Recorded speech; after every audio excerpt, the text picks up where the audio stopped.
Inilah Injil Yesus Kristus menurut Santo Markus. Dimuliakanlah Tuhan.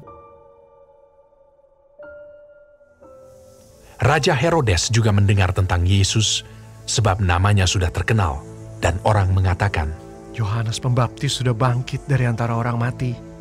Dan itulah sebabnya kuasa-kuasa itu bekerja di dalam dia. Yang lain mengatakan, Dia itu Elia. Yang lain lagi mengatakan, Dia itu seorang nabi, sama seperti nabi-nabi yang dahulu. Waktu Herodes mendengar hal itu, ia berkata, Bukan, dia itu Yohanes yang sudah kupenggal kepalanya dan yang bangkit lagi. Sebab memang Herodeslah yang menyuruh orang menangkap Yohanes dan membelenggunya di penjara berhubung dengan peristiwa Herodias, istri Filipus saudaranya, karena Herodes telah mengambilnya sebagai istri. Karena Yohanes pernah menegur Herodes, Tidak halal engkau mengambil istri saudaramu.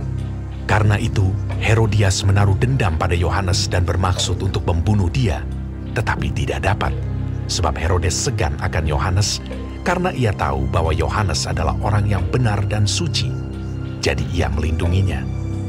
Tetapi apabila ia mendengarkan Yohanes, hatinya selalu terombang-ambing. Namun ia merasa senang juga mendengarkan dia. Akhirnya tiba juga kesempatan yang baik bagi Herodias. Ketika Herodes pada hari ulang tahunnya mengadakan perjamuan untuk pembesar-pembesarnya, perwira-perwiranya, dan orang-orang terkemuka di Galilea. Pada waktu itu, anak perempuan Herodias tampil lalu menari, dan ia menyukakan hati Herodes dan tamu-tamunya.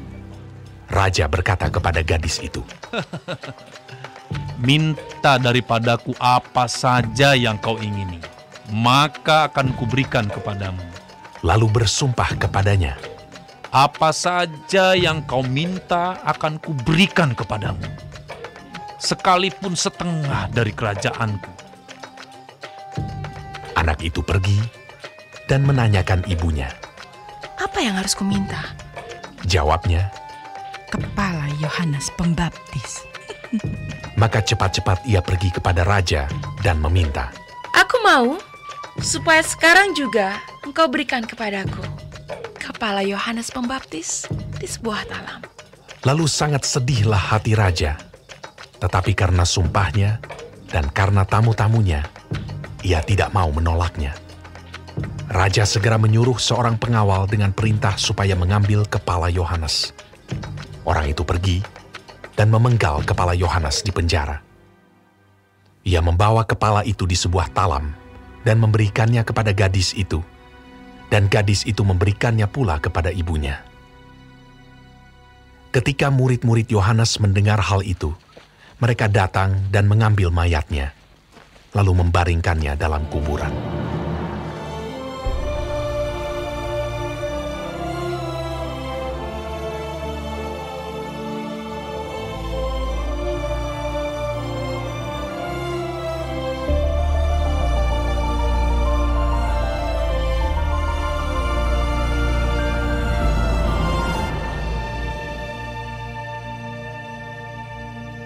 Demikianlah Injil Tuhan.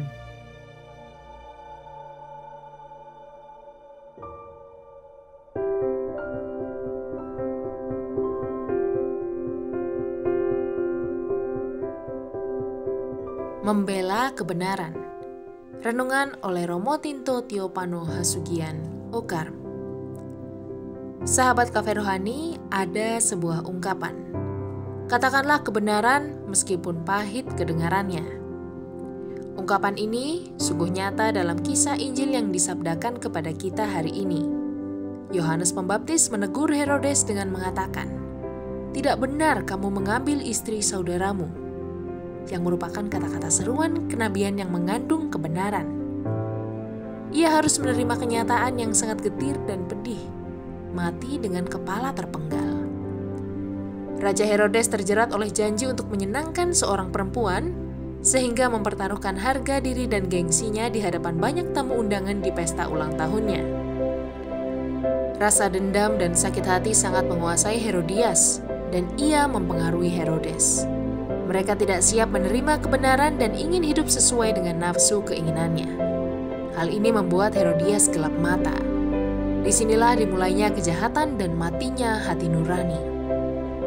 Seruan kenabian berarti berani menyuarakan kebenaran dan keadilan tanpa ada rasa takut. Siap sedia menerima resiko dan rela berkorban sebagai ungkapan yang nyata dalam menegakkan keadilan Allah di tengah hidup bermasyarakat. Sebagai orang Kristiani, kita juga dipanggil untuk memiliki seruan kenabian ini. Tanpa kita sadari bahwa panggilan menjadi nabi menjadi identitas kita. Memiliki keberanian berkata ya, kalau itu memang benar, dan berkata tidak, kalau itu menyimpang dari nilai yang sebenarnya. Inilah keadilan Tuhan. Keadilan Tuhan harus sungguh ditegakkan di tengah dunia, supaya benih-benih kerajaan Allah bisa semakin berkembang dalam kehidupan bersama. Ada bahaya di tengah zona nyaman hidup. Kita enggan, takut dan apatis terhadap situasi ketidakadilan dan ketidakbenaran di tengah masyarakat karena tidak ingin zona nyaman kita terusik. Lalu, kita mencari ilmu selamat dan membiarkan tindakan amoral terjadi tanpa ada niat untuk memperbaiki situasi. Maka, mari belajar dari Yohanes Pembaptis untuk berani membela kebenaran, supaya kita mampu hidup secara benar di tengah dunia ini. Selamat menikmati menu hari ini. Renungan juga bisa Anda baca selengkapnya di Cafe Rohani edisi bulan ini. Dengarkan juga renungan ini di radio.karmelindomedia.com.